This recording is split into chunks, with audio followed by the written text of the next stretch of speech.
ओम नमो भगवते वासुदेवाय। पंचम अध्याय। पंचमे नारद प्रवेश व्यासंकु देले उपदेश।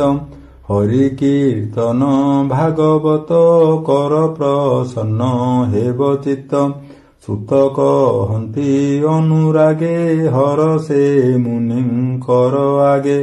सुत उवाच शुण सकल मुनिजने हरिचरित सावधाने। व्यास समीपे देव ऋषि सुख आसने दृढ़े बसी। कुशल वार्ता पुछे तो से जे जात गोविंदर अंशे। हरसे वीणा करे नेई कहन्ति व्यास मुख चाहि। नारद उवाच हे पराशर ऋषि सुत तुम्भे स्वभावे भागवतं। किंपा चांचल्य तुम्भ मने देखि जानिलु आम्भे ध्याने। सकल वेद शिष्य देई पुराण भारत भियाई। संसारे इष्ट धर्म जेते सर्वसंपन्न तुम्भ चित्ते। भले जानिली मुहि एहा तुम्भे स्वभावे पुण्य देहा। वेद विचारी ब्रह्म चिंती चित्त नोहिला तुम्भ शांति।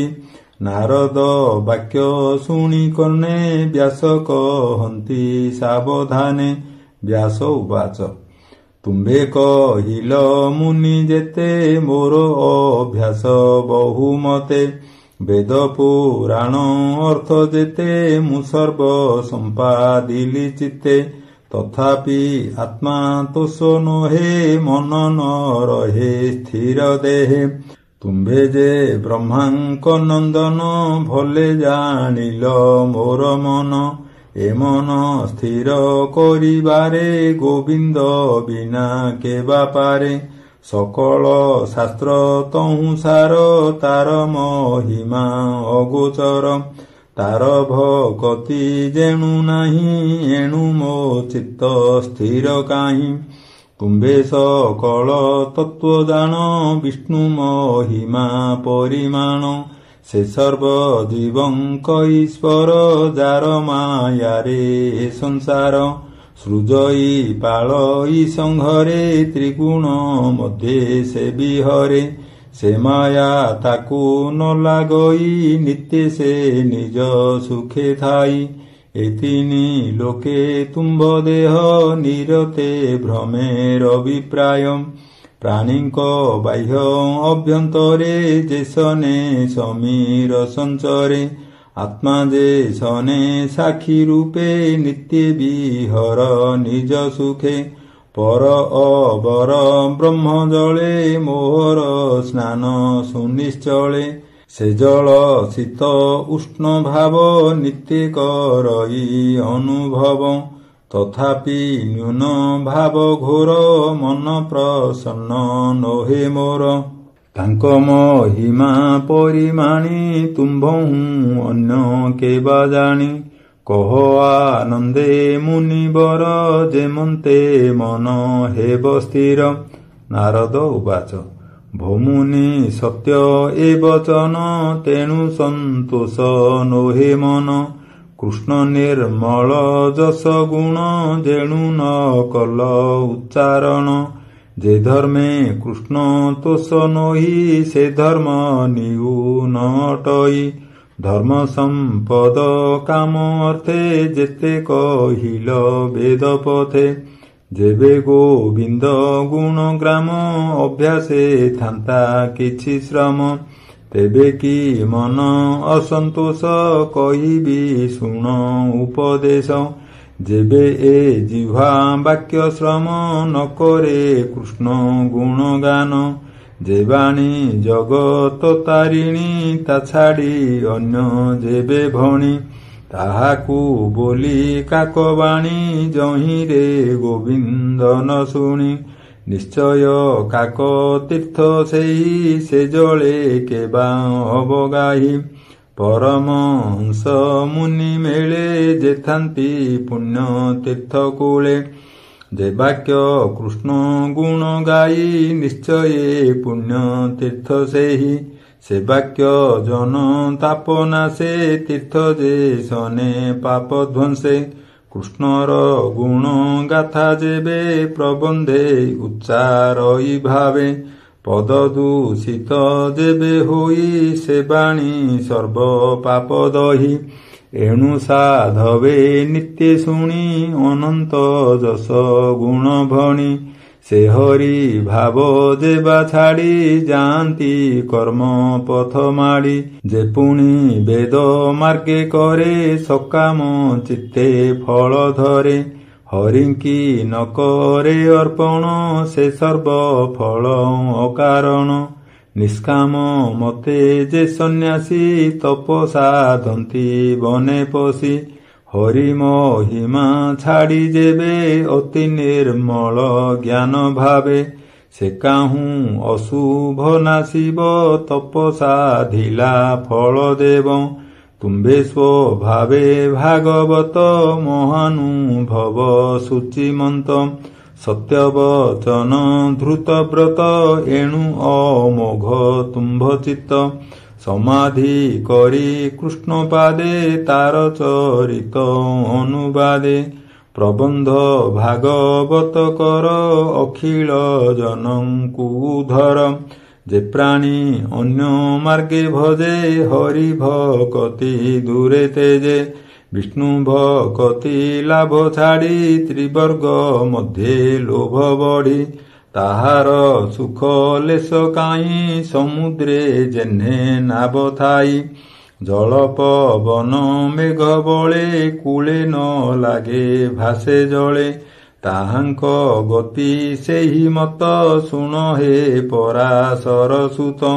ଯେ ତୁମ୍ଭ ଧର୍ମ ଶିକ୍ଷା କ୍ଷେତି ନିନ୍ଦିତ କାମ୍ୟ କର୍ମ ଚିନ୍ତି। ସ୍ୱଭାବେ ମୂଢ଼ ସେହି ଜନ ବିଅର୍ଥ ତାହାର ଜୀବନ।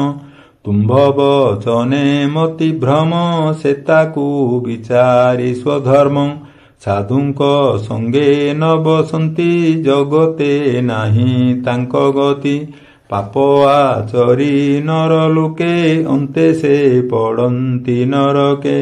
ତୁମ୍ଭେ ସ୍ୱଭାବେ ବିଚକ୍ଷଣ ଭାବ ଅଭାବ ଭଲେ ଜାଣ। ଅନନ୍ତ ପାର ବିଷ୍ଣୁ କଥା ତୁମ୍ଭେ ବର୍ଣ୍ଣନେ ସାମରଥା। ନିବୃତ୍ତି ପ୍ରବୃତ୍ତି ଏ ଭାବେ ଯେମନ୍ତେ ପ୍ରାଣୀ ନିସ୍ତରିବେ। ହରିଚରିତ ଦୀପକର ଜନକୁ ଅନ୍ଧାରୁ ଧର।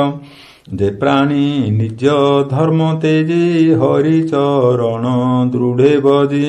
ଭଜୁମ ରଇ ଯେବେ ଦୁଃଖେ କେବେ ନ ପଡ଼େ ନରକେ।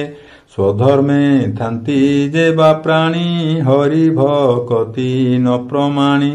ଅନ୍ତେ ତାହାଙ୍କ ଗତି ଯେତେ କେ ଅନୁମାନି ପାରେ ଚିତ୍ତେ।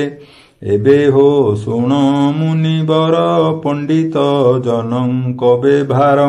କାଳର ବସେ ପୁଣ ପୁଣ ଏ ଭବ ମଧ୍ୟରେ ଭ୍ରମଣ। ପୂର୍ବ ଅର୍ଜିତ କର୍ମ ବସେ ଦୁଃଖ ସଦୃଶ ସୁଖ ଆସେ। ଏ ଅଧ ଊର୍ଧ୍ୱ ବେନି ପଥେ ପ୍ରାଣୀ ଏ ଭ୍ରମନ୍ତି ନିରତେ। ଯେ ଲାଭ କେହି ନ ଲଭନ୍ତି ସେ ଲାଭେ ଯାର ଚିତ୍ତ ଚିନ୍ତି। ସେ ଅର୍ଥେ ଯତ୍ନ ଯେ କରନ୍ତି ସଂସାରେ ପଣ୍ଡିତ ବୋଲାନ୍ତି। ତାହାଙ୍କ ମଧ୍ୟେ ଜଣେ ଜଣେ ଲୋଭିଲେ ସେ ଫଳ ଧାରଣେ। ସେ ଫଳ ପାଇ ସୁଖେ ଖାଇ ଭ୍ରମଣେ ଶ୍ରମ ନ ଲାଗଇ। ଏଣୁ ମୁକୁନ୍ଦ ପାଦ ଗତେ ଯେ ପ୍ରାଣୀ ଭଜନ୍ତି ନିରତେ। ମୁକୁନ୍ଦ ପାଦ ତାର ଗତି ଅନ୍ୟର ପ୍ରାୟ ନ ଭ୍ରମନ୍ତି। କୃଷ୍ଣର ପାଦ ପଦ୍ମରସ ନିରତେ କରନ୍ତି ଯେ ଗ୍ରାସ। ସେ ରସ ଛାଡ଼ିବେ କେମନ୍ତେ ରସେ ରସିକ ଜନ ଯେତେ। ଈଶ୍ୱର ହେତୁ ଏ ସଂସାର ସଂସାରୁ ଈଶ୍ୱର ବାହାର।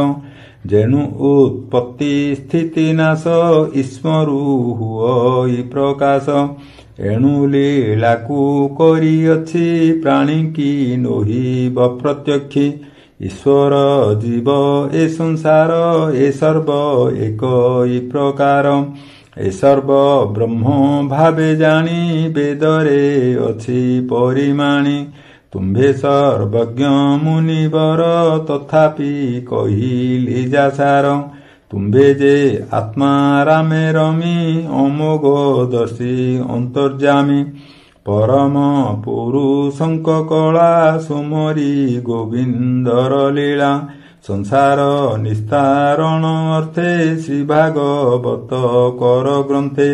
ସ୍ୱଭାବେ ଜନ୍ମ ଯାର ନାହିଁ ମାୟା ସୟଳେ ଦେହ ବହି। ତାର ଚରିତ ଧରି ଚିତ୍ତେ ପ୍ରକାଶ କର ଜନହିତେ। ଏହୁ ସେ ପୁରୁଷାର୍ଥ ସାର ଯଜ୍ଞ ତପସ୍ୟା ବେଦ ସାର। ଇଷ୍ଟ ପୂଜନ ଜପ ଦାନ ଯେବେ ଭାବଇ କୃଷ୍ଣ ନାମ। ତାହାଙ୍କ ଫଳ ଏ ଅଟଇ ତା ବିନୁ ନିଷ୍ଫଳ ହୁଅଇ। ପୂର୍ବେ ନିର୍ମଳ ଋଷି ଜନେ ତପ ଆଚରି ଘୋର ବନେ। ସଂସାର ସାର କୃଷ୍ଣ କଥା ନିରତେ ଗାଇ ଗୁଣ ଗାଥା। ଏ ଭାବ ପାଇଲି ଯେ ମନ୍ତେ କହିବି ତୁମ୍ଭର ଅଗ୍ରତେ। ପୂର୍ବେ ମୁଁ ଦକ୍ଷ శాପ ପାଇ ଜନ୍ମିଲି ଦାସୀ ପୁତ୍ର ହୋଇ। ବ୍ରାହ୍ମଣ ଘରେ ସେ ଏକାକୀ ମୋହର ଜନନୀ ସେବକୀ। ବ୍ୟାପାର କରେ ରାତ୍ର ଦିନେ ଏମନ୍ତେ ବିଧିର ବିଧାନେ। ସେ ବିପ୍ର ଗୃହେ ବର୍ଷା କାଳେ ଅତିଥି ବ୍ରାହ୍ମଣେ ମିଳିଲେ। ତାହାଙ୍କୁ ଅନ୍ନ ଜଳ ଦେଇ ବ୍ରାହ୍ମଣ କହେ ଭାବ ବହି। ହେ ବିପ୍ରେ ଶୁଣ ମୋ ବଚନ ଆଜ ଜୀବନ ମୋର ଧନ୍ୟ। ତୁମ୍ଭର ଦୟା ଯେବେ ମୋତେ ମୋ ଘରେ ରୁହ ଦିନା କେତେ। ଦୁର୍ଗମ ବର୍ଷା ମାସ ଚାରି ଏ ଋତୁ ମୋର ଘରେ ସାରି। ହେଉ ବୋଇଲେ ବିପ୍ରଜନେ ବ୍ରାହ୍ମଣ ଗୃହେ ଶୁଦ୍ଧ ମନେ। ରହିଲେ ମନର ସନ୍ତୋଷେ ମୁଁ ସେବା କଲି ତାଙ୍କ ପାଶେ। ବାଳୁତ ଚଞ୍ଚଳତା ଚିତ୍ତ ଛାଡ଼ି ମୁଁ ସେବେ ଅବିରତ। ସେ ବିପ୍ର ଗଣେ ମୋତେ ଚାହିଁ ଆଶ୍ୱାସ କଲେ ଦୟା ବହି। ସମଦରସି ଯେଣୁ ସର୍ବେ କୃପା ସେ କଲେ ମୋର ଭାବେ। ତାହାଙ୍କ ଭୋଜନର ଅନ୍ତେ ପତ୍ରେ ଉଚ୍ଛିଷ୍ଟ ଥାଇ ଯେତେ। ତାହା ଭୁଞ୍ଜଇ ନିତ୍ୟ ମୁହିଁ ଅନ୍ୟ ଭୋଜନ ନ ଜାଣଇ। ଉଚ୍ଛିଷ୍ଟ ଭୋଜନ ପ୍ରସାଦେ ମୋହର ଚିତ୍ତୁ ଅପ୍ରମାଦେ।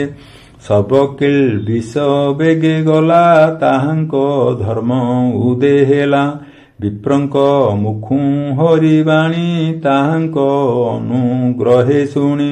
ପଦକୁ ପଦ ଗୀତ ସ୍ୱରେ ସେ ବାଣୀ ମୋର ମନେ ସ୍ଫୁରେ। ନିରତେ ଶୁଣି ପଦେ ପଦେ ମନ ବୁଡ଼ିଲା କୃଷ୍ଣ ପାଦେ। କୃଷ୍ଣ ହୁଁ ଆନ ନ ଜାଣଇ ବିଷୟ ରସ ଆଉ କାହିଁ। ଯେଣୁ ଏ ସଦ ସତ ରୂପ ପ୍ରାଣୀଙ୍କ ହୃଦୟରେ କଳ୍ପିତ। ଆପଣା ଅଜ୍ଞାନ ସେ ଅଟେ କେବେ ହେଁ ସତ୍ୟ ସେ ନ ଘଟେ। ମୁହିଁ ଦେଖଇ ବାହ୍ୟ ଅନ୍ତେ ହରି ହୁଁ ନାହିଁ କେ ଜଗତେ। ଏମନ୍ତେ ବରଷା ସରିଲା ଶରଦ ଋତୁ ପ୍ରକାଶିଲା। ବିପ୍ରଙ୍କ ସଙ୍ଗେ ହରିବାଣୀ ନିରତେ ଶୁଣି ମୁଖେ ଭଣି।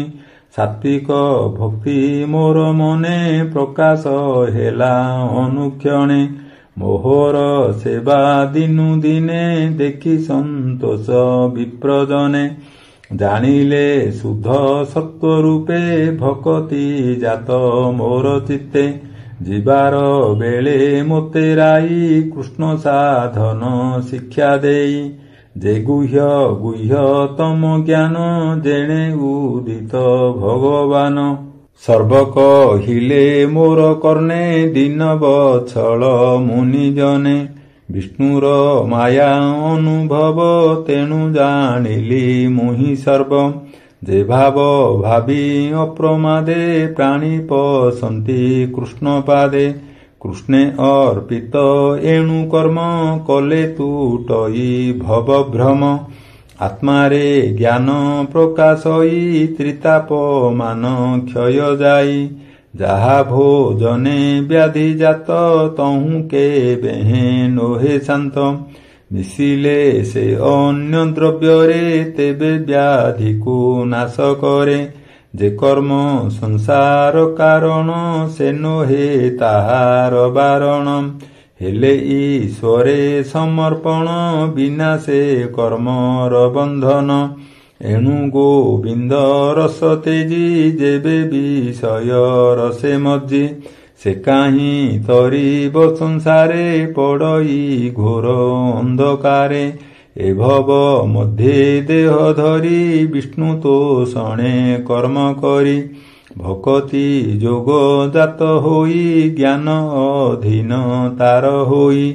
ଯେବେ ସକଳ କର୍ମ କରି ବିଷ୍ଣୁ ଅର୍ପଣ ମନେ ଧରି।